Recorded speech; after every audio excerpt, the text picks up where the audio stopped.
ready?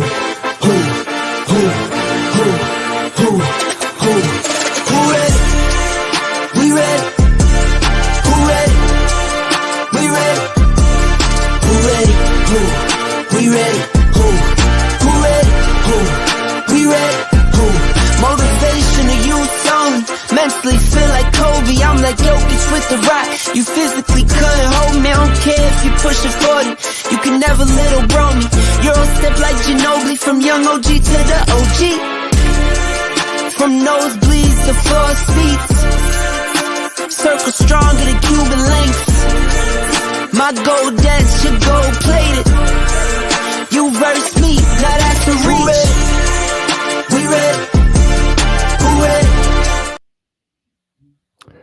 Good evening, everyone. Welcome to another edition of the One and One Sports Show here on the BMD Network. I'm Mr. Bennett, joined by my partner, as always, Brother Dante. Missed you for a couple of weeks, but good to have you back in. Wearing that shirt, yes, I should be bitter, but look, I just let the water just roll off my back here. We moving on to next week. It's on to Cincinnati for us, and so I'm not going to let that linger in my mind. We may get into that a little bit later on, but again, good to have you guys on the network. As you can see, scrolling at the bottom of the screen, you'll see our Cash Apps. So again, as you see them scrolling by, we appreciate any help that you give us personally, but more importantly than that, send a Cash App to the network as you enter the building tonight. Make sure that you hit the like button as you come in. And again, considering that Cash App specifically, I don't know if we have the app within YouTube, if that's back yet, but certainly anything that you want to contribute to us tonight. Again, we so appreciate you being here. But with that, we're gonna get hot and heavy into this. So again, we got a lot to cover in a little bit of time. So we're gonna try to get through this as quick in a hurry, and hopefully the other fellas still join up when they can. But how you been, Dante? I know we missed you the last couple of weeks. How you been? What's going on with you, my brother? Man, I'm doing good, man. Just busy with life and just everything. Tell me about it. Going crazy. I was thinking since my younger brother is away at school and I've been helping with the basketball and all that. I was like, well, I get a bit of a break. And put my daughter back in dance, and then my oldest daughter's in show choir. So it's like, oh yeah, we got to perform over here. And I was like, oh, okay, I'm used to this. I know how to quarterback this thing. And so just maneuvering. My youngest performed for her first time, in front of people. It was cute. It was cool. She was happy. And then, of course, it was a festival. So they had fun afterwards. So it's been good, man. How about you, man? I've been good, man. I've been grinding. Last month was hell just getting through. Had a major software upgrade to get out. Now we're sort of in maintenance mode right now, but I'm kind of able to get back to my senses a little bit. I had a relatively relaxing weekend, so I was able to catch, a few things. And yeah, man. So I'm just looking forward to it now. A couple of weeks, just off topic. Me and my man Peter, who's on the also in these streets, part of BMD Network. We're going to Comic-Con in a couple of weeks in New York City. So definitely looking forward to that. Hopefully we'll do some live streaming from there, and keep folks updated in terms of the happenings that are there. It'd be my first time going, and certainly definitely looking forward to that sort of nerd weekend where we get to just be kids again and whatnot and check out all the activities. So, definitely a lot of fun things coming up. Lord willing, I'll be 55 this month. And so I'm just trying to stay healthy, still putting the work in. I think you saw some of my videos I'm putting in and whatnot. So I'm just still trying to, eat well, train well, and, just keep the train moving here. So life is good. Life is good. But yeah, man, let's get until, hopefully we'll have a guest coming through shortly. But yeah, man, let's just get into this wacky college sports weekend. So I know we chopped it up last week with Alabama upsetting Georgia. Hey, Pete Shawnee, what's going on, sir? Good to see you. Good to see you. How y'all doing? So doing all right. So we saw Alabama upset Georgia and certainly moved to number one in the rankings. And then in one of the most upset of upsets. Now I heard some stats earlier. Vanderbilt hasn't beaten a top 20. They're 0-60. The last time they met a top 25 team. So this is not a good football team, but they did something. They beat Alabama for the first time in like 48 years. Okay, upsetting them 40-35, but then you also had Arkansas beat Tennessee. You had Washington over Michigan. You had Texas A&M throw it at 9th-ranked Missouri, and then you had Minnesota beat 11th-ranked USC. So so I don't know what's going on. I don't know. Maybe people are just relying on the fact that now we got 12 teams getting the playoffs. We don't have to beat ourselves up trying to get to number one. at the end of the season. As long as I just stay in there, one or two losses here and there, you might as well get them out of your system now, and prepare for the next season. But how did you guys take in the weekend? I mean, I'm sure that this whole crazy college atmosphere has already got definitely changed up some. So Dante, what'd you take from the weekend? Man, it for me it just took that the way things are changing so rapidly and things can go so fast. I know we talk about a lot with the transfer portal and it should remake your team. You should build your team, but it can definitely boost you if you get a couple of the right guys. And just looking at it from ranked teams going down, I know SMU here in Dallas, they knocked off Louisville because they're in the ACC. That's the other Mm, thing. Catching where everybody is and seeing that Cal playing against Miami, that's an ACC game. So right. reprogramming your brain and seeing that, being up late to see them almost get knocked off after you see all the upsets, to see them do it, to be like, when you make your watching template, they do it before the year. Which weekends are the big weekends? Like this is a big one. Next weekend's a big one. I didn't see Alabama losing to Vanderbilt, so I got to turn that game on.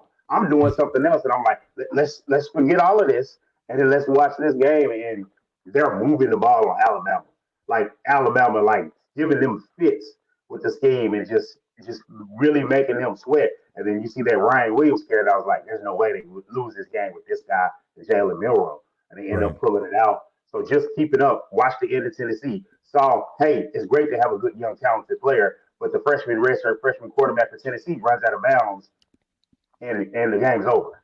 You got one play, but with a more veteran quarterback knows, hey, I got to get this ball out of here. I got to give us a chance. Right. And so seeing those games and seeing everything play out, football is still football. You got to. It's a down and distance that matters. How you going to get somebody in a scheme, and just being. Sometimes if you let that bad team hang around long enough, or the team that you're better than, you're gonna look up and it's like it's no more. Hey, we're 30 point over favorites. Now it's you're in a dogfight. You got to get it Yeah. done. You got to figure out a way to win this game. So it was really impressive by those underdogs. I was really impressed by them and what they were able to do. And it's a part of it. Yeah, you can lose and make the playoffs, but it means so much to want to beat these teams and not be in that position to where the committee's looking at you. And SEC teams are going to get a little bit of favoritism because it's a big league and it's Right. tough to go undefeated in. But it's great to see what did they say, the Power Five or the Power Four. They got their positions in lock, but the Group of Five schools competing. Like, UNLV went down, but you see Boise, making plays. So it's like, hey, man, it's the Wild West out here. You got to come week in, week out, prepared to go into a dogfight. That is true. That is true. That is true. Shawnee, what was your impression? I guess, or what was your biggest? I mean, I think we're all in agreement that was probably the biggest upset of the weekend. I mean, some of these games might have been a little bit more competitive. A top 25 team beating a higher ranked team, but I mean, this is not the Saban days of Alabama. I mean, whatever happened to time of possession? They always controlled the line. You always had, they just kind of grind you into the ground. Now you got these high scoring affairs where they can't stop anyone. They were up big on Georgia, let Georgia come back in the game. So again, where's the defense that we're accustomed to? What happened to the time of possession? But this definitely seems like a new day, and it seems like if Vandy can put up points on Alabama, who can't? So so what was your impressions from seeing that outcome? Well, I think the past 3 or 4 seasons, you can score on Alabama if you can throw it in the air. The way they always had a good front line, but if you had like a passing offense that can attack downfield, those are the one that typically gave them issues even during the Saban era, Mm, especially the ones right before he retired. You mentioned it earlier. I think teams, because we're in this 12-team playoff, they can afford a loss. I mean, we had that a couple of weeks ago for the first time. I forgot in over a decade when we had top five teams going against each other in the regular season with right, Alabama and Georgia. right, They wouldn't even fathom that recently because they already know that one loss could potentially kick them out, and they have a good chance of seeing each other in the SEC title game. right. Now, I think the team to beat right now, especially in the West of the SEC, is Texas. but it's multiple teams that can still Texas, Alabama, Georgia. That's just the SEC. But I'm just looking, three top 10 SEC teams lost. Alabama, Tennessee, and Missouri got whacked by A&M. Yeah. That's the game I was watching. I think I was doing something, so I couldn't really watch the Alabama Vanderbilt game. But yeah, A&M should be undefeated if it was for them losing that first game against Notre Dame. But ever since then, they've been looking like a very impressive team. So Michigan lost. Um, Now, one game I was watching was that late game, these new conference alignments, man, they make no sense to me. I'm watching the game, you flipping, all of a sudden you see Miami versus California at California, so they already playing late, here in Central Time. They already playing late, and you remember like, damn, they're in the same conference now. So this is going to be an every year thing, and not just football, but hell, even when the other sports play each other, they're going to be doing the same thing. So, but that was a good game. Miami again showing that they're the cardiac kids. It's like back to back weeks where they basically pull out a victory in the jaws of defeat. So it was definitely a week of upsets, but it doesn't feel the same because you can afford a loss this year. Right. And Right. one other thing, Well, it depends. I mean, depending on who you are, I mean, I think both Missouri and Michigan got penalized hard. Because they right got now, Missouri got knocked we down yeah to 21 and Michigan to yeah 24 in the ranking. So they got kicked out. Whereas, again, Georgia, I mean, even Alabama losing, they still ranked 7th. So again, so their future's not out. But it seems like if you're not one of those legacy teams or whatever, they're going to treat you harshly well no matter it who you lose was to. Because I again, it's forgot somebody's going to rank the opponent. what I don't even know they still ranked because I remember I think Notre Dame only has one loss, right? But that Oh, loss they was got two. versus they got two now. Okay, Two. okay, that's why I Two. don't see them ranked. But even before they lost their second game, when they lost their first game against I forgot the team. It was damn near an FCS school. It was Northern Illinois. Yeah, Northern Illinois. Now that loss, even though it was their first loss of the season, now and then we was just talking about a team can afford a loss. Notre Dame, that loss literally took Notre Dame out the 12 potential team. They was gonna Right. have to get like super lucky and a lot of help from the opposed other teams to My bad. lose. They You do have know, one loss. They just have that bad loss to Northern Illinois. okay, so they got that one loss for Notre Dame pretty much took them out. And now, so if you lose to a team, I think maybe Missouri can come back because I got to see if they still play like Alabama or Georgia somewhere in their schedule. But Notre Dame is, I guess, the only team I can think of right now. That's just been your playoff hopes, unless you get That they some got severe crushed. Yeah. hope. I think they have to play Louisville, but it don't help that Louisville just lost to SMU. No, they beat Louisville. Okay, so yeah, they the ones who that one loss pretty much kicked them out just because of the team they lost to. Oh, I think I'll say to you on this I gotta that see. opening win against A&M, that win might look better depending on how A&M goes. And I know with it being, I hate it, but with the pride and tradition of Notre Dame, they're gonna get that favoritism. Oh, They're okay. gonna get They ranked number 12. They ranked number 12. Notre Dame's number they're 12. gonna get that favoritism to kind of hang around, and they don't have anything tough left. The worst they got is they got to visit USC, which is a rival who's looking kind of shaky. But like you said, in the context of how They things just look, lost themselves. If USC gets a win against Penn State, which I feel like the anemic offense of them, they're always susceptible to get beat, in my opinion. And I frustrates me with teams. It's 2024, and you can't find a way in a college game to get some offense. It's kind of like, is the head coach that stubborn? Indeed. Well, Indeed. I t- before you go, coach. I was Notre Dame do play both, and I can't. They do play both Navy and Army. Both of them schools are undefeated right now. So who knows? And I forgot. I got to see where they rank, but they That are game's both actually undefeated. in the Navy game. That's actually in New Jersey. I passed the sign for the Turnpike all the time, so they're playing at MetLife Oh, Stadium. okay. So yeah, My so bad right for down the road from me. disrespecting. So that's the help that I guess I was referring to. The help of their opponents. Now they looked up. They probably getting two potentially top 20 teams. So there's still some stuff left to be determined. I hear you. I hear you.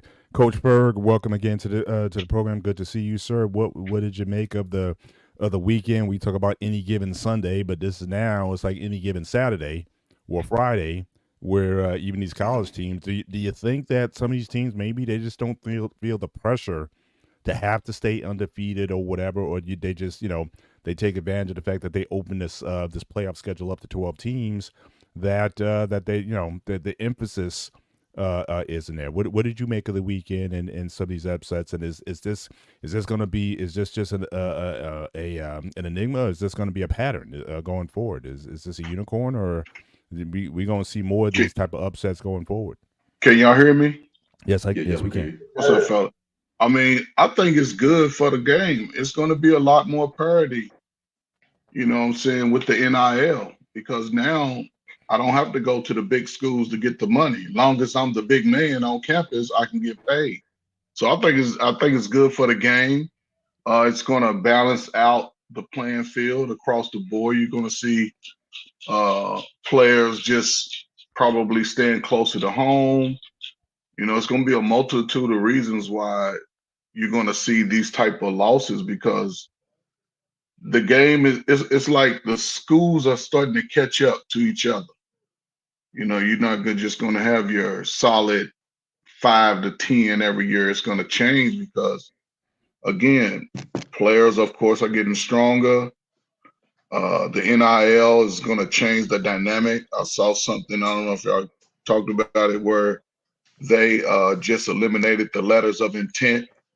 So now you can just Mm. pull up on a school uh, and say this is the school I want to go to, or back out, without being penalized. So there's no more letters of intent So wait, effective immediately. there's no other is there still like a cutoff? Like you can't just um first day of school or whatever, first day of camp, you can pull out the end. I mean, what's the Well, are there well, any it didn't. restrictions? I didn't read the details. Just saw the headline where they just stopped the letters of intent effective Hmm. immediately.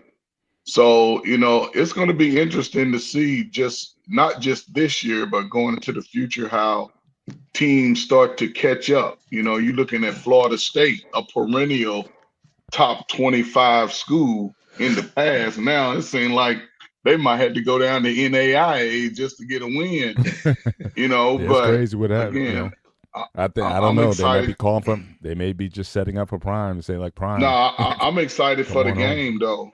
I like this in the sports of football because now it's going to make betting a little more risky, but it's also going to bring more fans out because Northern Illinois can be the top two team, then hey, that might be the school for me. All right, so I I'm Absolutely. okay with it. I want to add something. So since we're talking about college football, I wanted to hear your thoughts about this. So we were just talking about basically pretty much the parity now around college football, especially with NIL. It seemed to even the playing field, and I know people have their opinions and stuff about the transfer portal and whatnot, but I think it's safe to if ought to be agreement like if the coach can go to a school and sit up there in front of a microphone and say they're gonna be there, and then next thing you know, the very next year, they taking another job somewhere else. If they can move, schools like that, then it shouldn't be a big deal when a player do move schools. But normally that stuff is done in the off season. Right. So even if a player uh, you're gonna hit the transfer portal, they usually wait till the off season. You finish whatever your season now, and then you transfer. Now I have my opinions about that. I can understand like DJ Huey Lungale for Florida State, even though he's not doing good down there. I understood why he hit the transfer portal from Oregon State because his coach left to go to another school. So he's like, okay, I'm gonna transfer too. Now when he transfers from Clemson, that's a whole other thing. He got a spot taken. But again, that's in the off season when they do that. Now I've seen two, actually three. Now you're starting to see players because this whole red shirt thing. Players now, one player, the first one that really made noise was the UNLV quarterback, um, who said that he was promised money but he did not get what he promised, was promised for. So he left. Now, okay, that's him. And some people say, well, the school should pay him. They promised him money, they should pay him. It was another. It was another player at UCF. He wasn't even like a. I don't even think he was a major player for the squad.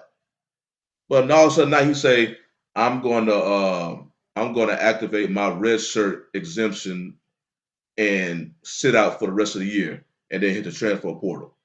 So to me, you literally just going to quit. Now you. It's not the end of the year. Yeah, this is the middle.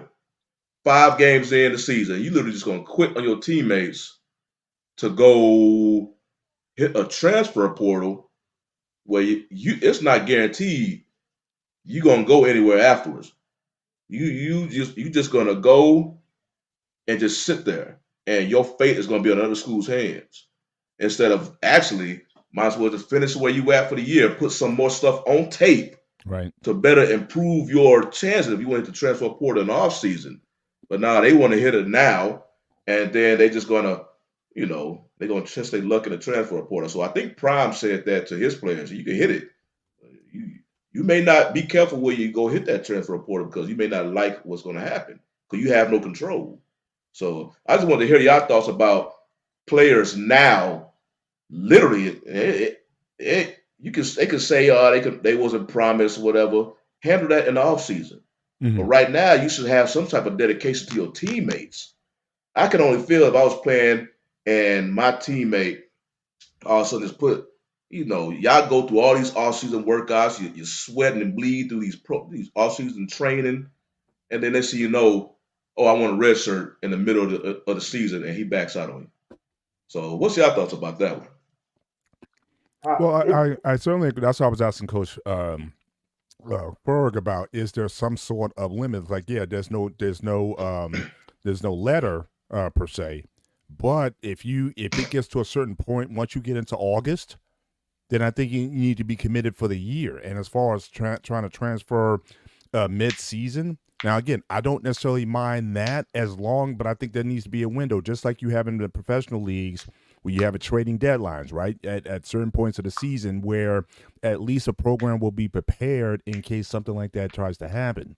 But if we'll play it up and leave like that, I think it's definitely detrimental to the team dynamic. But I think overall, where all this is heading, we've seen some of this, I think, happen with college basketball, where college basketball has like some of the lowest ratings. The women's Final Four certainly outdid the men's, and that's been happening for the last couple of years. So again, what's going to happen to the actual product if guys are? I think you're going to still see a trend where guys are going to sit out bowl games, even major bowl games. They're not going to certain things. So I think if it's all about NIL and making the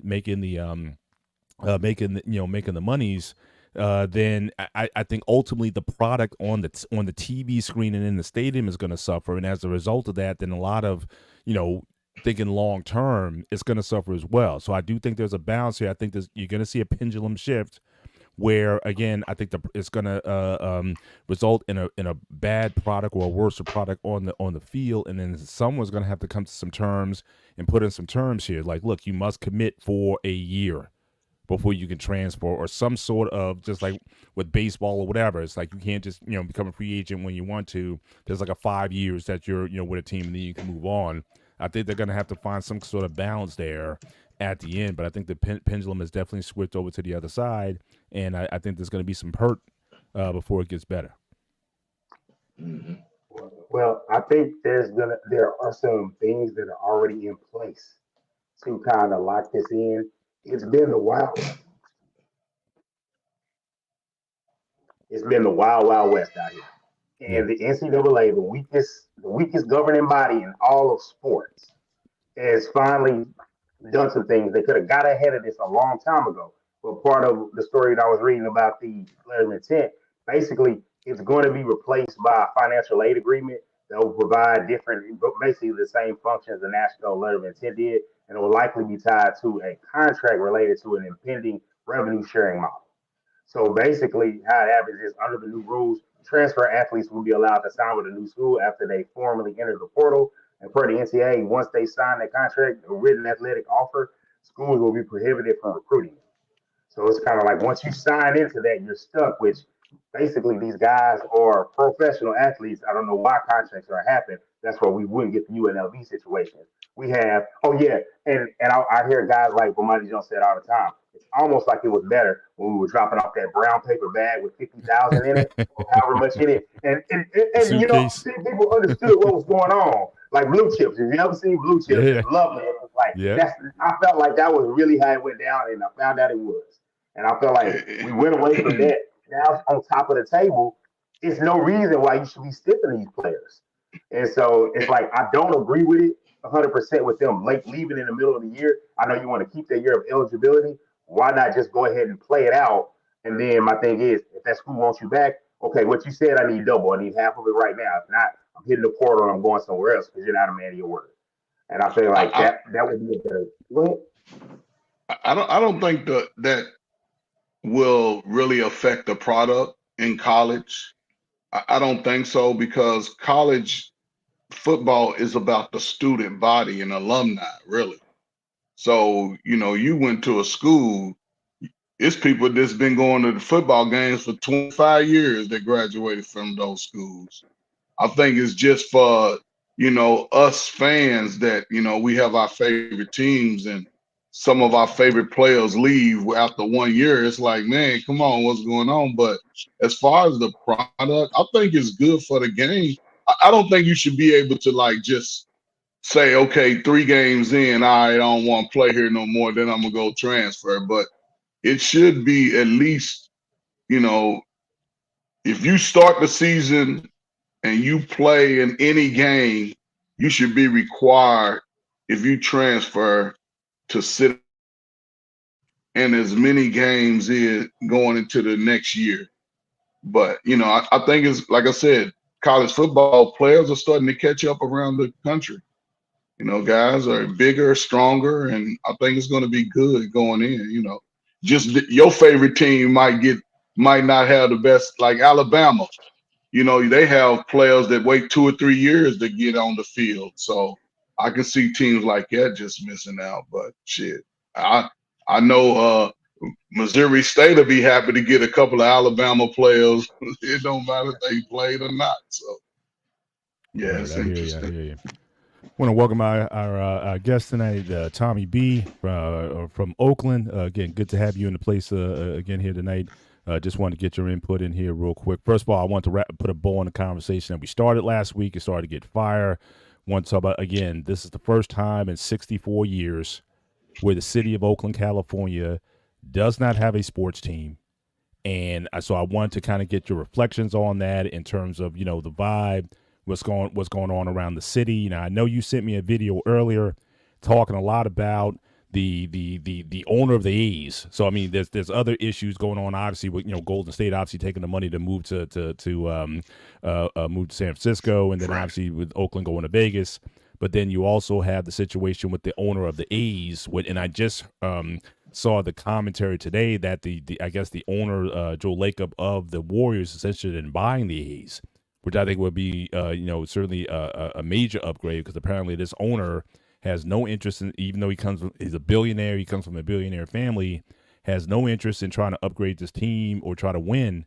And so, so again, I think that'd be a boom for everybody. But unfortunately, I think that the A's I think they're slated to move to Vegas as well. I think that's the so yeah. So what's your thoughts on that? You're gonna have, I know, Raider Nation, I know, is worldwide. I know you'll go to Vegas, I'm sure, to see the Raiders and whatnot. But just what's the vibe in the city just overall? What are you hearing out there as far as people? Are they upset? Are they gonna move on? Are they gonna just the fact that it's the Bay? You got the Giants, you got the 49. I mean, so what's the general vibe there? And just kind of put a bow on the general scene there that's going on in Oakland. And do you think that are they primed to maybe receive some sort of sports franchise of some kind in the future, just based on the local politics of the situation? What's up, fellas? My bad, I dozed off. I got off work and laid down for a second. But I hear you, man. nah, so we've been frustrated with this owner for years, and I think that's the part that I was kind of explaining last week. Is for everybody when you look, like the city isn't perfect. They got their issues, but each team had their own individual issues. So, like I Hmm. said, with the Warriors, it was just straight business, and that's why you don't see the visceral reaction that you see with other people. If you move anything from Oakland to San Francisco, it gains value. Period. Hmm. And that's just basically what it was. Was they moved to San Francisco and automatically the franchise went up billions. Hmm. So amongst the fans, it was kind of a sadness, but you don't see the visceral reaction as you see with the A's. Even with the Raiders, um, it wasn't as visceral, and part of it is the A's actually blocked the Raiders, which is, if Mm. you look into it, is why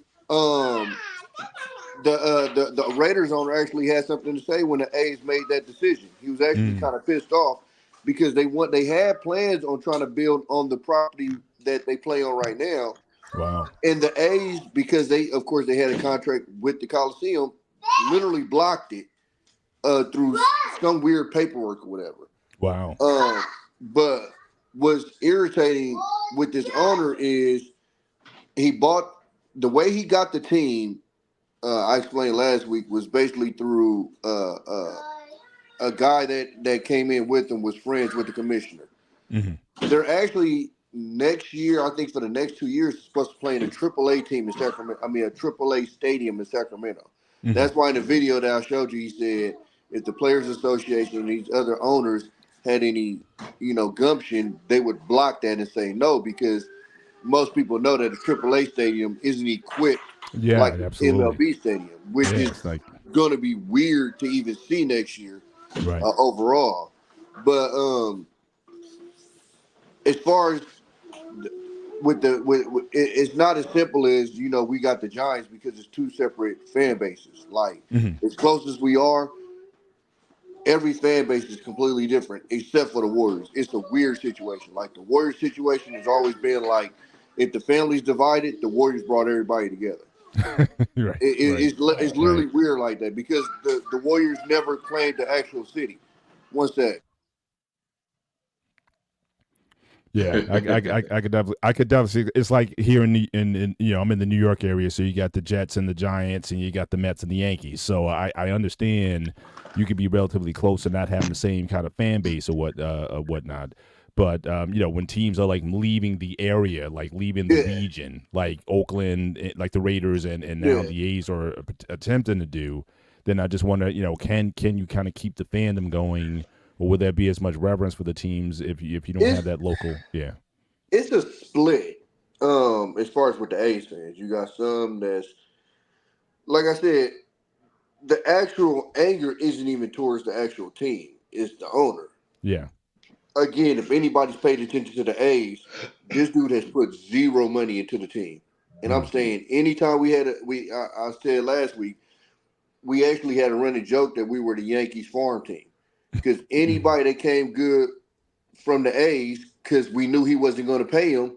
As soon as They he went to the became Yankees. Yeah. good, here come the Yankees. Yeah. Literally, why we had to come up with Moneyball. Right. Literally, why that he had to develop Moneyball.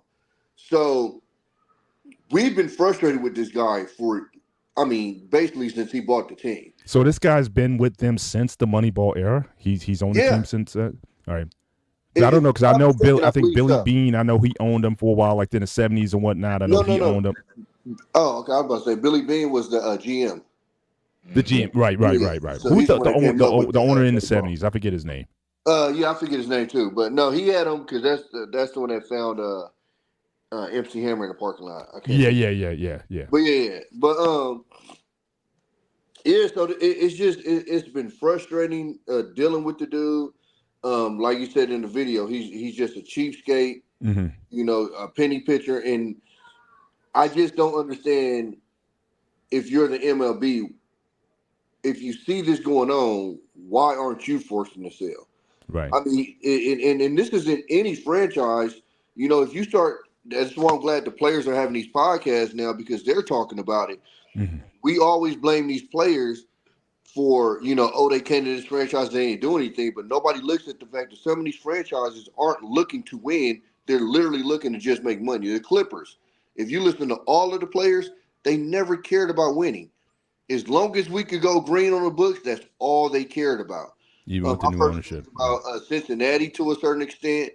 It's just, again, when you listen to these players on the podcast, they'll tell you that, they'll kind of, tell you some of those teams that were like that for a while. So he just fits that mold, and I just don't understand if you see this.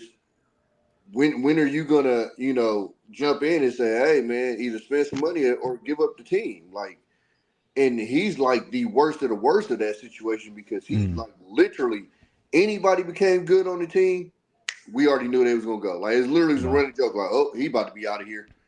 So it's just been a super frustrating situation to deal with, and Right. Right. like I said, it's I don't know about another pro team, um, just because, like you said, we have the Niners and the Giants in such a close. Like it's not like Seattle where the Sonics left and then the closest thing you got is Portland, Right. which relatively is kind of close, but it's not like San Francisco and Oakland. San Francisco and Right. Oakland is Right. literally 15 minutes away from each other. Wow. Well, what I'm hearing about it is because you were saying if what are the basically the possibilities of another what hell an existing pro team moving to Oakland or an expansion team. What will they be willing to come to Oakland? Because here on the outside we hear a lot about Oakland's the politics in Oakland, and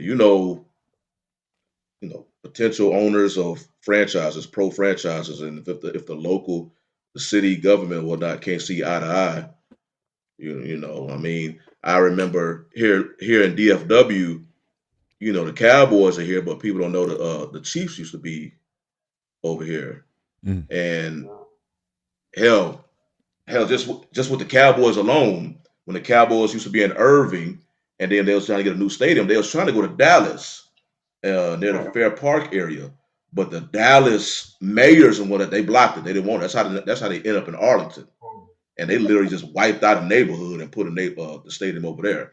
Right. So we here in Texas, we be hearing like the friction between the Oakland, well, I guess the former pro teams in Oakland, owners and whatnot, and the city's government.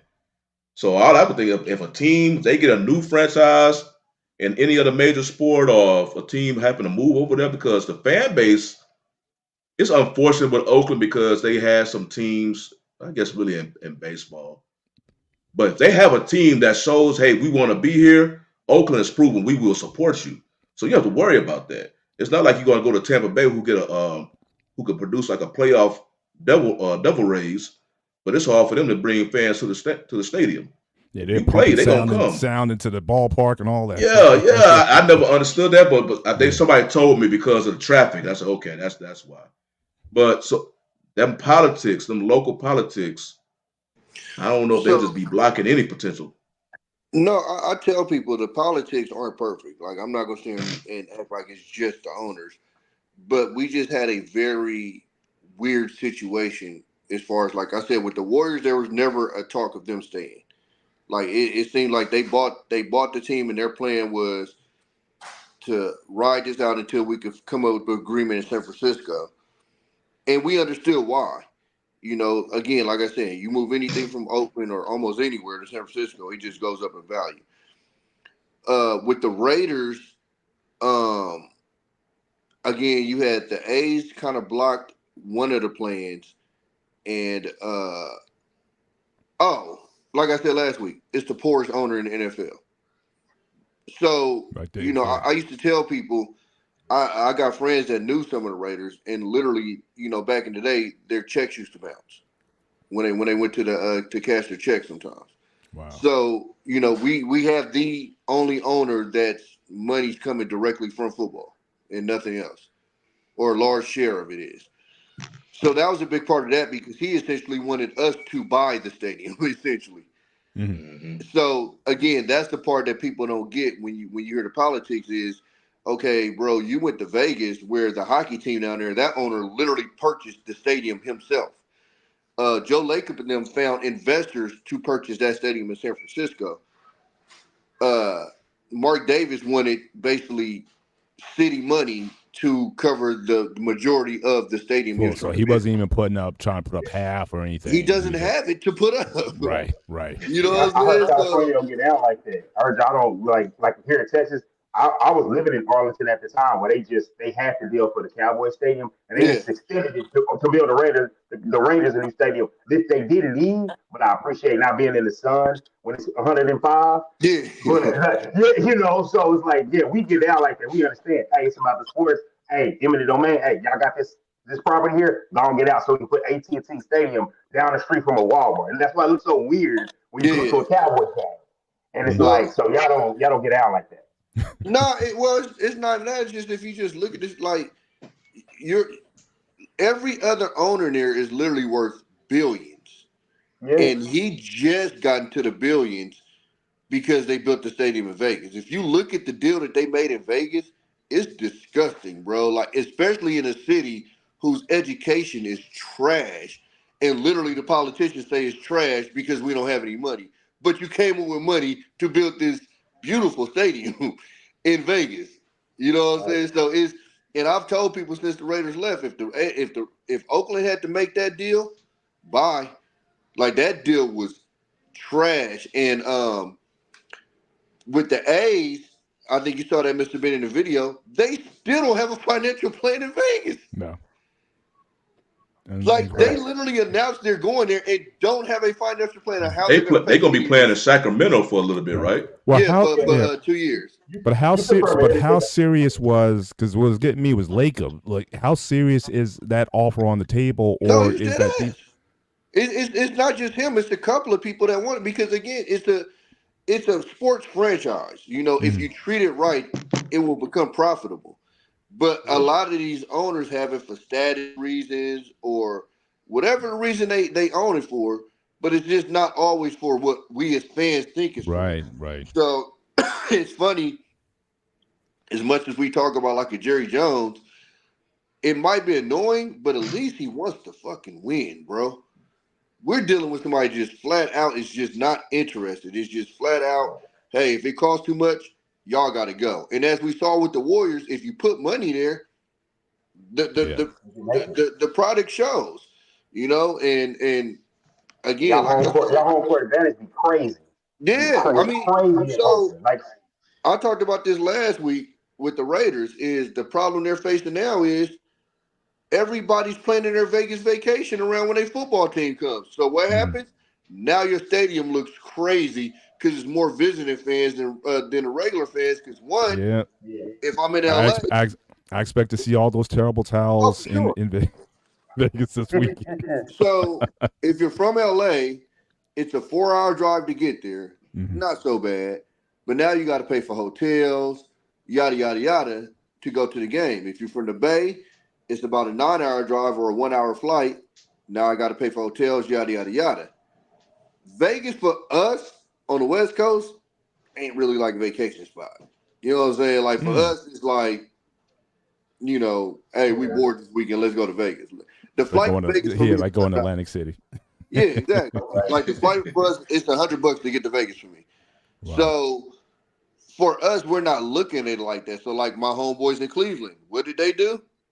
Vegas like a couple weekends ago, and that's even frustrating for me because I'm a truck driver. I could have told you that, idiot. But now he wants to be frustrated and wonder why his stadium is looking like that. I'm sorry, dummy. You moved to Vegas, where everybody wants to go, except for your fan base, because they go there. I told a friend of mine that I was like, man, the stadium is gonna be filled. I was like, I'm reading articles. Like, no, they're gonna. And he brought up the distance thing, and I was like, I'm telling you, I've seen the articles. They got the prediction. They know what's gonna happen, but the owners don't care because the pockets get filled. Just like AT&T, sometimes it gets filled up with people selling their tickets because the personal seat license is high. Yeah. So if it's not the Eagles, they sell them joints, and it's just like boom, you see more fans that you would care to see with with the secondary market, and they plan themselves to come to Texas, go to Texas Live, and do that. So we see it a little bit. When I saw that Oakland game, or when I see the Rams, and I'm like, damn, bro, that's tough to deal with that. Way you got this beautiful stadium, and it's filled with a lot of the opposing team's fans, but it's on the owners when it comes to money. They see the money and the dollars, and it's like when it comes to the fan experience of the everyday fan that built this, you don't give a damn about that. It's just like, hey, let me get these suites, let me get these ticket sales, and it's kind of like we're basically they're gonna do a documentary on this about everything that happened with these teams moving like to like Vegas and thinking like, okay, gambling is the band-aid is off, it's legal a lot of places. Now we moving teams into Vegas. We're gonna get this experiment and we're gonna see how it goes because the Raiders are going to be a good experiment for it, and the other teams, and I know the NBA wants to jump in. When that NBA team comes, I'm really interested to see, especially with the NBA team, it's going to be I'm assuming a from scratch team, but it's just like it's tough to build that base when Well, you're moving from somewhere else. let me explain to you why it's different with football, right? So football, like Mr. Bennett said, the Steelers are coming, right? Yeah. This is the only time the Steelers will be in Vegas for what, 3 or 4 years? So Well, now it's weird. They were that's there it. last year. So it's like they were there last year, right? Okay, yeah. But well, I'm just saying it in general, Right. because if you're not Right. in my division, I'm probably not going to see you Right. Yeah. anywhere from 2 to 3 years. Correct. So this is my opportunity to, hey, babe, you want to go to Vegas? Let's go to Vegas. Matter of fact, hey, the Steelers are there. Let's get tickets. You get so everybody is fed. Your wife get to go and do her thing. There's things for the kids, and Pops get to go to his game. It's literally common sense. I think my problem with okay, I was gonna say the difference with the NBA is your team is gonna be there every year. So I think it waters it down a little bit because then it's like, oh well, if we miss this year, we'll go next year. Whereas if it's your football team, we not gonna be there for 3 or 4 years. So I'm gonna literally, like my boys in Cleveland, I'm pretty sure planned that trip a year or two ahead. Right. It wasn't just But you actually get to sit down, plan, put money up, yada yada yada, because this is gonna be the big trip. You get what I'm saying? And but now you got, I won't say 8 because you got 4. So I say you got 4 of those, right? Then but go ahead. but Tommy, you got I look at it in the reality. The reality is it don't matter who's playing in Vegas. Vegas is always gonna draw a crowd. It don't matter. They're not really concerned about the Raider fans.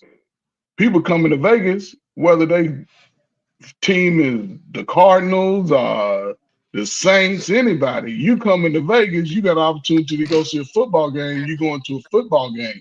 It may to us. Listen, they do the research before they even build the stadium. They already knew that it may not be Raider fans at the game. As long as those seats are filled and we can pay for this stadium, they don't care.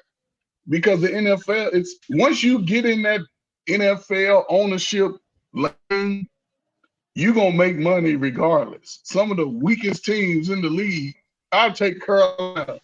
You ain't heard nothing about Carolina going bankrupt, and they ain't want to win a season since sale. One time, I think they go always be in the money, and that's what they bottom line is just money. See, we fans, we like, damn, we want the First, Raiders you to right. win, but Here's the problem, and this is it what ain't I'm gonna going matter. to say back to Dante is he's actually showing frustration from it happening. Like, it'd be different if he like just shut up and just took the money. No, he's actually commenting and showing frustration that is so many visiting fans. And it's like, you idiot. I think I heard a stat that say like 67% of Americans want to come to Vegas or some shit like that. What do you think gonna happen, you big dummy? Like, again, I'm a truck driver and I can tell you that. Dude, you're a billionaire and you couldn't figure that out? Yeah. Like, come on, man. It's just it's Who idiotic advising, to a bro? point. And in baseball, bro, I don't know who the fuck come to Vegas to watch a baseball game, bro. I just don't know. Like, Especially in people that, barely it's is doing definitely going to that have to be a in their dome hometown. stadium and air cooled and all that, because that no one's going to be out there at 105. Even with all that, Mr. Bennett, it's baseball. You get what I'm saying? Like, Yeah. I don't see people Hey, going, Tommy. oh shit, the Reds Tommy, down there. Tommy. Hey, look, Tommy, listen. We can't think black when it comes to baseball. White people love baseball. It's America's game to them, not football. They're gonna go to baseball at 2 p.m. in the afternoon. Baseball is always gonna have a crowd. They average what on a bad day, 32,000 fans. On a good day, 70,000. So baseball is different. Nah, that's We want to no, see no. just That's football, depending but on cities. You talking Now, even Yankees, just the on you cities, talking no, Red Sox. and even on You're the not talking baseball about is big all over the country. I don't know. nah. I'm gonna You're have to not talking disagree a little about bit. like So again, you a talk about the mid Rays playing earlier. I mean, the Rays Mariners. attendance was when they weren't good. That that's you can if see your all those team empty seats up in there. Yeah, and then when you're your talking team is about bad, say again the the, A's, who I'm gonna tell you right now, them that they might travel the first couple of years just for the experience, but that shit gonna tell off. And you're talking about a Tuesday afternoon in Vegas, and your team is mid. You're not coming to Vegas to watch that. Like I said, the teams that I agree with you on the teams that we like the Yankees. The Yankees always gonna be popping. The Red Sox, it's certain teams that baseball is that in that city. But for the majority of these cities, it's not that passion like football. So that's what I'm saying. Mm. Like when you got that passionate football, and I can go to Vegas, have a mini vacation, and see my squad. Oh, that's a win-win-win. We out Yeah, there, and yeah, that's literally what we're seeing being produced. Is you look in the stadium where in Oakland, we had a reputation out there. And I'm not talking about the bad stuff. I'm talking about as far as just like almost the crowd and stuff of showing up, even when they were bad or whatever, and it's yeah. loud and it's just and you go out there and they shooting TikToks in the stand. yeah, Yeah. the dude with the that was painted with the shoulder pads on Yeah, and like he They had the still go walking Darth there. around. That's Vader had not the Darth major, Vader but mask Yeah, on and all they that. Yeah, they man, still that dude go was there. funny. But I mean, yeah, He's even in with the those, like seats. you pointing at the like the what do you call that? The minority, the ones that's just super die hard, they're gonna travel wherever, yada yada yada. But mm, your basic fans who is like, I'm a Raider fan, but if they move, I might catch a game or two. It just ain't gonna be the same. And I just got you. we know how the economy is, bro. Yeah. Speaking of that, Yeah, now, It's 8 I want games. to I want to put a bow on this because we got a couple more topics we want to get into the show. And Tommy, certainly you're more than welcome to stay on for the remainder of the show. Want to put a bow on the economics. What do you think this will do? I guess to the city in terms of small business, in terms of just real estate and housing prices and things like that, or have people start to experience some of that already? Are you seeing what this hit does to the economy? I remember when like LeBron James when he left Yeah, I was Cleveland, going they to were bring that talking up. about the hit to the economy was like drastic, like business was down like And that's just severely. So one player. right, Think but about I'm just multiple saying. But in, franchises. in this situation where again, if you had because of the loyalty of the Raider fan base, or I know the A's maybe not as strong as the Raiders, but now that you have no teams like really in that local economy, are you seeing the impact of that, or what do you think, or do you think that'll you'll see a little dip and it'll come back? What are you seeing? I guess on the ground in terms of the economic impact of not having a professional sports team in the city of Oakland. So the direct impact would be like my best friend, his mom been working there since probably since I even remember. I mean, I think it's Wow. 37 plus years.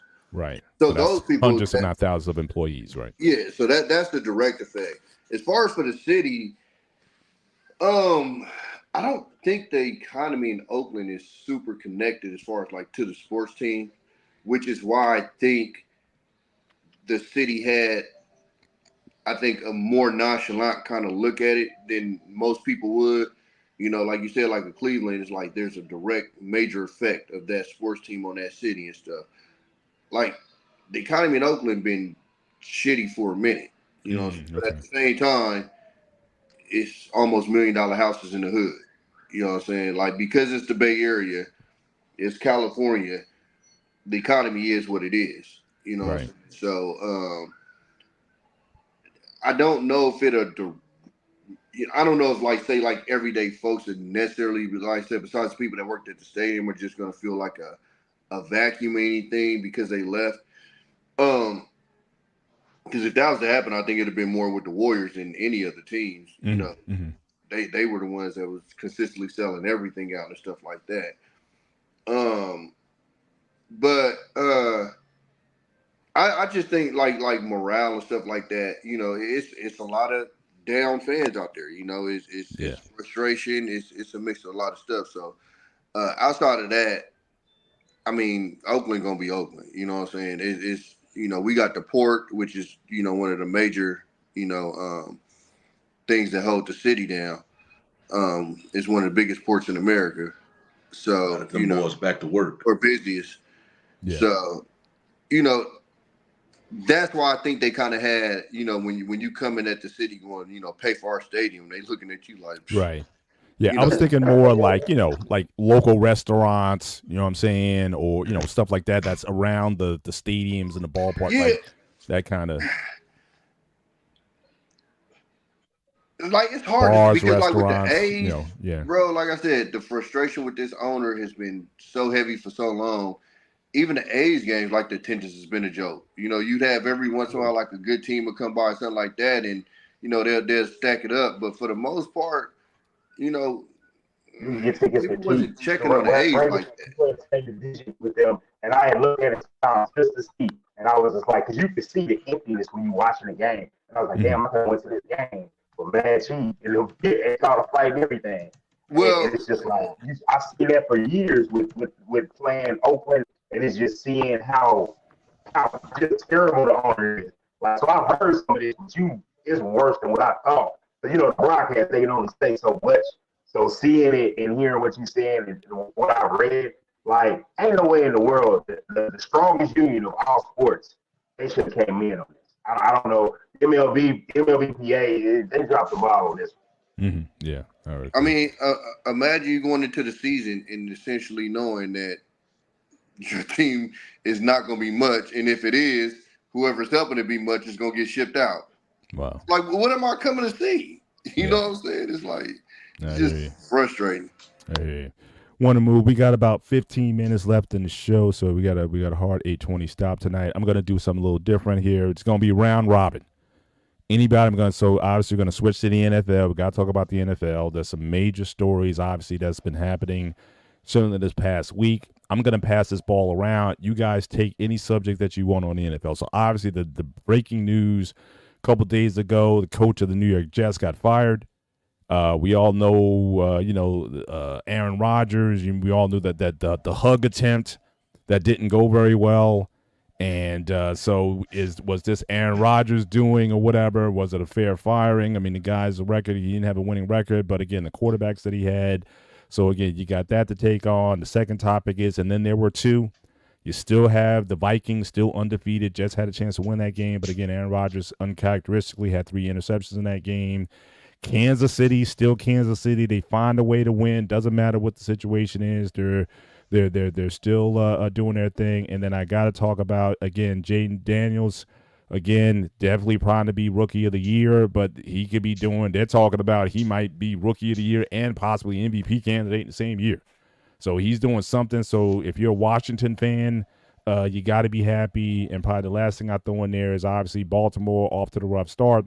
But it seems like they got their running game going. I mean, you know, they went head-to-head with Cincinnati and overcame Joe Burrow's 5 touchdowns and whatnot. Lamar's looking good. The running game is not fierce. So, you know, you got to look at them and say, you know, who you got going for. So any one of those directions, I'll pass the baton. You can take it. Any commentary that you have on any one of those. Let's start with Dante and let's just go around. Dante, go. Yeah, you can talk about your Cowboy victory if you want to, but again, we don't dwell on the past. We dwell on the future. But again, you have the floor if you want to take that on. Also, the primetime games, limited hour and a half start time because of the lightning and everything. But hey, you know it is what it is. It's on to Cincinnati for us. So hey, Dante, kick it off. We'll spin it around anywhere you want to go in the NFL. Man, I thought I could have come last week with Mr. Bennett and vouch, but I saw the Cowboys by 3. And goddamn it, if Dak can pull it off, did a lot of F it up. I'll tell you that with those picks, but I appreciate them coming through because I could just hear it. I could hear the headline, 60 million couldn't. I could just hear it. When that man fumbled the ball, bro, I was like, bro, don't tell me I'm up this late for this. ironing my kids' clothes for school, and I just gotta go to bed pissed off. So I appreciate that. But as far as I'm gonna jump into Jay Daniels. Jay Daniels, he has. I've seen this before, and it's crazy. I'm old enough to see this before. It reminds me of what happened with RG3K. The energy he Don't put into say that. Don't say that. Don't No, I'm say saying as that. far as the excitement, I will say this: he is finally facing a big another big test this week. I don't know how good Cincinnati is or isn't. I think they're going to make a run late, but them playing Baltimore, local, some matchup, down the way. I'm really interested to see, especially from the standpoint of two prominent black quarterbacks that a high draft pick, a multiple-time MVP, both Heisman winners. Damn. So it's a lot of storylines there. I'm really interested to see what they do, and I need Baltimore to get their dub for me. Absolutely. Shawnee, take it away. Wherever you want to go in the NFL, you got the floor. Take it where you want to go with it. What's the storyline for you that's moving? Well, Dante touched on the Daniels one, so I'll leave that one alone. I'm actually go with the topic that we here in Texas we really don't really care too much about, but ESPN is infatuated with this team. That's the Jets. Um, I I'm kind of 50-50 because I kind of understand why the Jets made the move to move on from Salah, but Salah was a defensive coach. The defense was looking decent and good. They was on the Top upper 10. half. Top 10, yeah. Offense,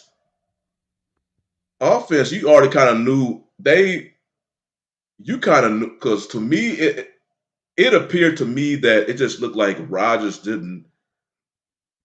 I'm not saying there was any beef between him and Salah, but it just came off like he just didn't have the respect for a head coach that you generally see. It just people maybe because he kept calling him Robert. It was just it almost looked like Rodgers looked at Salah as a peer instead of a head coach. But the Jets basically sold they sold to get Rodgers, and then you're gonna get Nathaniel Hackett, who had multiple chances as a one chance as a head coach, but multiple offensive coordinator stops, and you didn't see anything that will believe that it was going to improve your offense. And they was just so in on Rodgers. Rodgers likes Hackett, so they signed Hackett. They probably would have been better with another offensive coordinator, but they wanted to get Rodgers so bad, and so far isn't. We done. It was always been about Rodgers, and we always have to wait a whole of the year because he got injured, and then all of a sudden, okay, now he's able to play. I mean, the offense don't really look that much different than they had when they had Wilson as quarterback last year. I mean, it's looking a little bit better. You can tell the passes will get there better, but I'm still waiting for the Rodgers Wilson connection to really take over. You start seeing it a little bit versus the Vikings, but Wilson too dynamic of a receiver and Rodgers too dynamic of a quarterback for them to be struggling like they are right now. So I just think that Salah kind of had to kind of got the short end of the stick. It might help him. I don't think he's going to get a. I don't think he would get another head coach position before he'll get another coordinator position. I think he may have to go the Flores route and be another coordinator, prove himself again like Flores is doing in Vikings, and then maybe another team will give him a head coach's shot. Flores is a little bit different because he did that whole lawsuit versus the NFL ownership, so they may not feel comfortable, you know, giving him a head. You can be a coordinator, but we're not gonna give you a head coaching spot. Right. So Right, Coach. What do you got? Take any story in the NFL. What you see from last week, and what got your attention? I mean, it was a few things, but I'm just gonna say, man, salute to the team that finally understand what their strength is, and that's the Baltimore Ravens. When they run the ball and have a balanced game, they're always going to be a threat to win the game. I think, Lamar's proven that he can pass from the pocket, so I think that conversation should be dead. But as far as I think their defense is going to struggle. But as far as like an offense, I think they have one of the best offenses now. That the tight end, they have two high caliber tight ends. They have King Henry, who's proven that his running game gets better as the game goes on. They have a solidified, just overall team right now on offense, and I think it's going to pay big dividends as the season go on. As far as when the weather changes, football's pretty in September, but it's real football in October, November. So I'm excited to see they still have some games that they must win to prove that they are one of the best in their division. I think the Cincinnati game sort of broke the ice, but yeah, just to see how they go forward with that.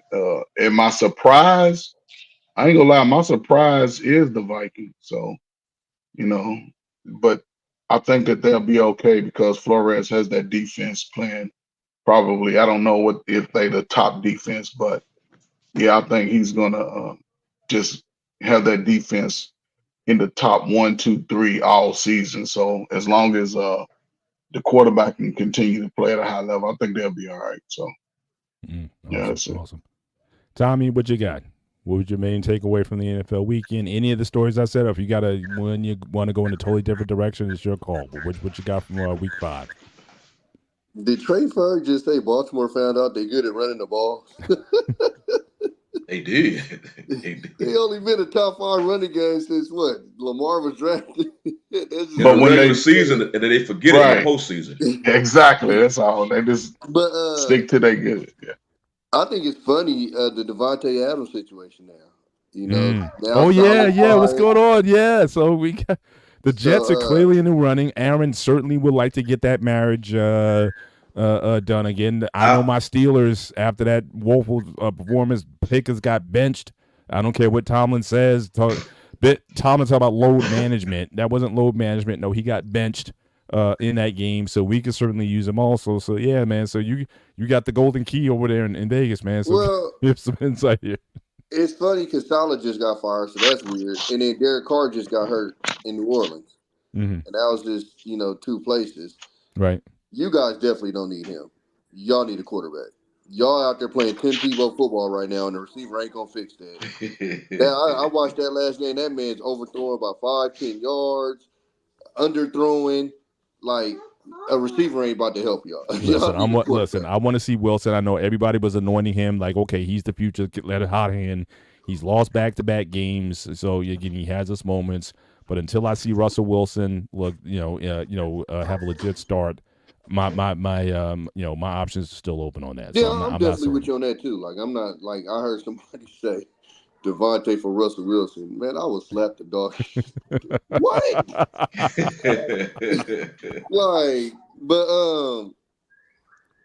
So I think that's interesting now, just with those 2 developments.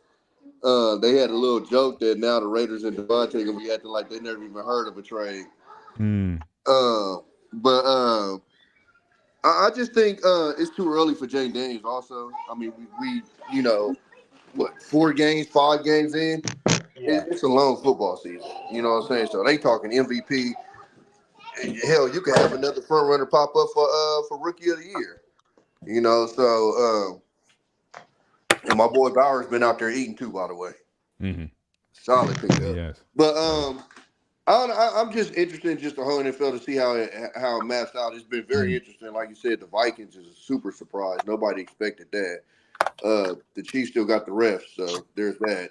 And so I'm just kicking back and just watching the rest to see how it goes. And I watched Aaron Rodgers on Pat McAfee, and just take it as you may, but he emphatically denied any of that stuff.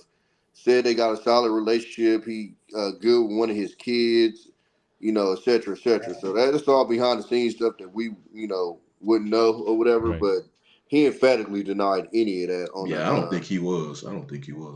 Yeah, we live in a society now where if you raise your eyebrow the wrong way, oh my God, what did he do that for? Fake lip readers and all of this, So. True that. Well, I'm gonna mention. Look, I mean, San Francisco again. I'm still taking Kansas City. I'm still taking them against the field. Okay. Yes, refs, no refs.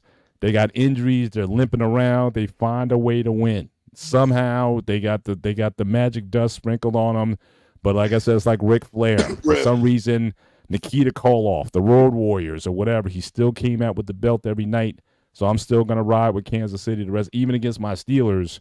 I'm still not picking the field. I'm taking Kansas City against the field. Until you beat the man, you're not the man. So I'm still gonna ride with them. Shout out to them. And they go into a bye week, so it gives them a couple weeks to get healthy. They come back against the 49ers, and we'll see. I don't know, does McCaffrey do back in a couple of weeks? Are you still on? No. So he's gonna be out for a minute. So against hit him bad. Yeah, so that's gonna be so that's gonna be a good test for them. Coming back, because I thought San Francisco would play a little bit better, but still, I expect them to be 6-0 at the end of the stretch.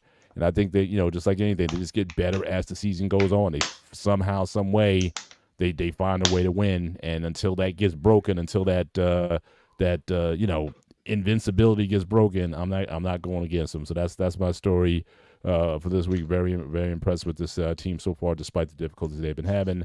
But we have a late interest on the show. Our brother R. Payne, who also has a similar on his channel. Go to R. Payne's channel, Marriage, Politics, and Sports. He does a sports wrap up as well.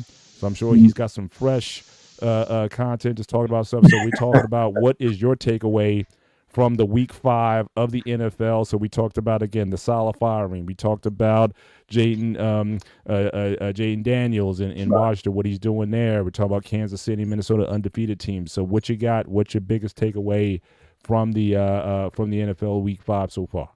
All right. Well, first, thanks for the shout out about the sports show, but it's a full hour earlier than this one. It's usually only 60 minutes, so I can come over here when I can. But I was just talking to my boy in the back chat. But as far as football is concerned, the one thing about football that's great is that I believe every single game counts, even the first one. If it doesn't count for, it counts for tiebreakers. Every game counts.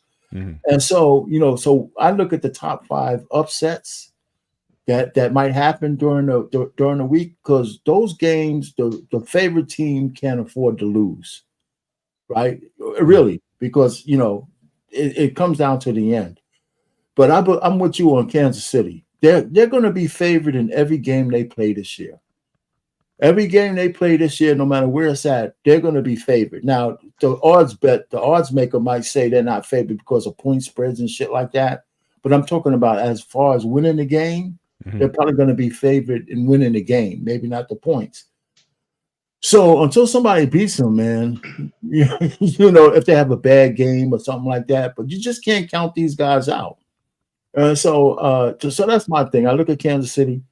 Of course, like most people, I'm a Lamar Jackson fan, and I'm thinking the difference between him and being great is that pass he missed in that first game of the season to tie the game. Likely toe. Yeah. So but the game against Cincinnati was great. The way they came back, I thought they needed that game, and I think it was a good boost for them to win that game. And Cincinnati's done for the year, right? A team hasn't been 1-4 to get back into the playoffs since 1992. So they're pretty much done. NBA player currently better than. Well, they got an extra game in there too, so them stats is a little skewed. Yeah, okay, but they're 1-4 right now. They got a big climb to get back in. Can they get back into it? They can, yeah, but it means that means somebody else has to collapse for them to get back. Right. But look, this game this weekend. I mean, you got the battle in the DMV. So again, you got Washington, and that's going to be a must-see game. That's a 1:00. Who are they playing again? They play in Baltimore. Oh, yeah. So that's the battle of the DMV. How far are those two? How far? They're about 40 minutes away from each other. About it's less than an hour drive. Yeah. You hit Baltimore first, and then you get to the DC. But that guy reminds me of a better Teddy Bridgewater in terms of built Daniels, and stuff like that. Yeah, Daniels. He reminds me of a Teddy Bridgewater who's got hurt a lot, so people are worried about him taking too much punishment, but he knows how to slide and stuff. Right. But he's good, man. It's going to be an interesting test because, again, Baltimore, they've been playing a lot better over the past couple weeks. The running game is established, and Lamar is looking very sharp. So, again, if Washington beats Baltimore, that's going to be big. Then we're going to, I think they're going to lose that game, though. I think they're going to come back. I don't know how good they are against the run. And my man looked like he's getting his wheels underneath him, man. You giving him the ball, man. Baltimore has a good run defense. Yeah. I mean, I think who had a chance to get him? Dallas had a chance to get my man from the Titans. They didn't want to do it. Oh, yeah. And every time you see Henry break a run off, man, everybody up here say he should have been a Cowboy. He should have been a Cowboy. We're gonna stop talking about this shit. Like it's like, I told y'all about the whole contract thing that really would piss off Cowboy fans with the whole Dak and Lamb.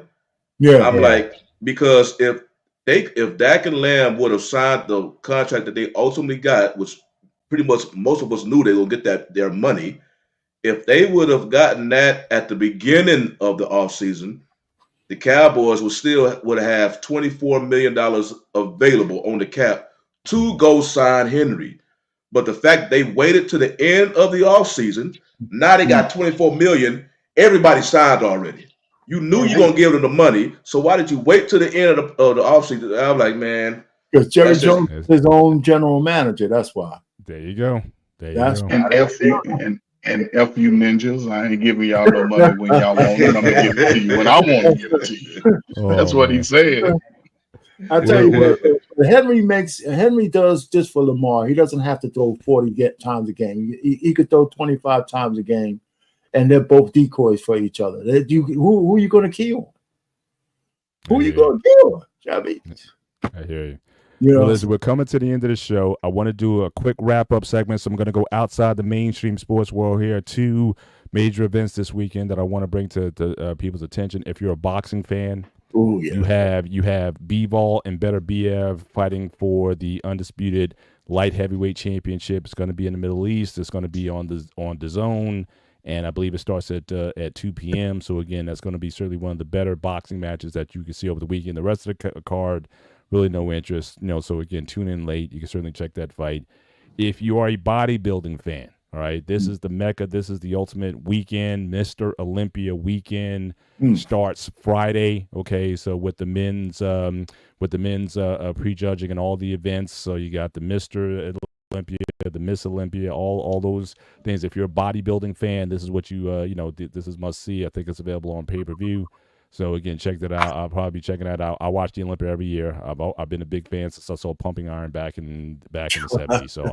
So I'm always a big bodybuilding fan. So definitely be sure to tune in to any of those. But I will give the remaining minute or so if you guys want to have a quick closing thoughts before we close out the show. I'll start with Shawnee. We'll go around. As always, we like to end with our coach. So guys, do you quick summary and we'll close this out. Short and sweet. One college player to keep an eye on, Ashton Genty. He's from the DFW area, went to Frisco High School up here. He is putting video game numbers up there in Boise State.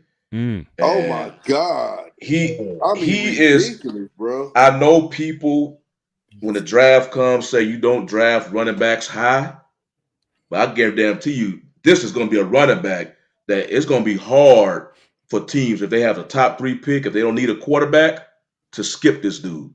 So Ashton Genty up there in Boise State, look up his numbers.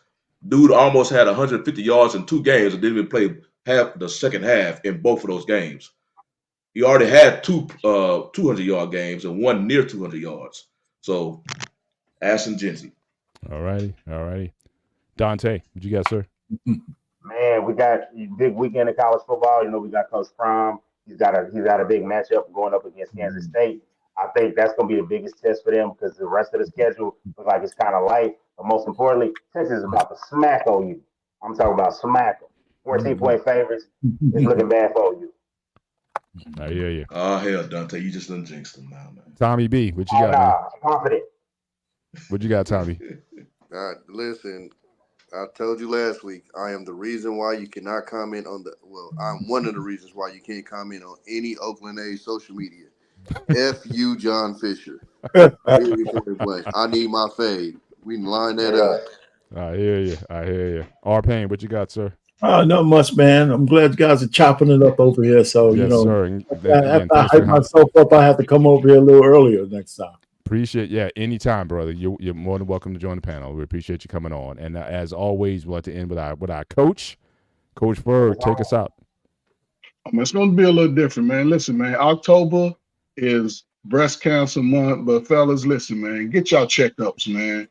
Stop being strong. Stop being invincible. Go get your checkups, man. They need y'all around to protect them. So, yeah, man, you just take care of yourself, man. And you know what I'm saying, man.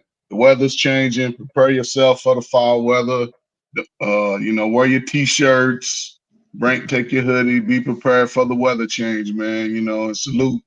And prayers to everybody, man, that's affected by the hurricane, man. Yeah, That, yeah. man, Sure. No doubt, no You know, doubt. just- Both in, if you're in that Tampa area, whatnot, salute, again, man. they just coming out off from a hurricane. Now they got another one, Cat 5 coming in. We don't get Cat too many 5. of those. And people ain't And- leaving. Some people ain't leaving, man. They Yeah.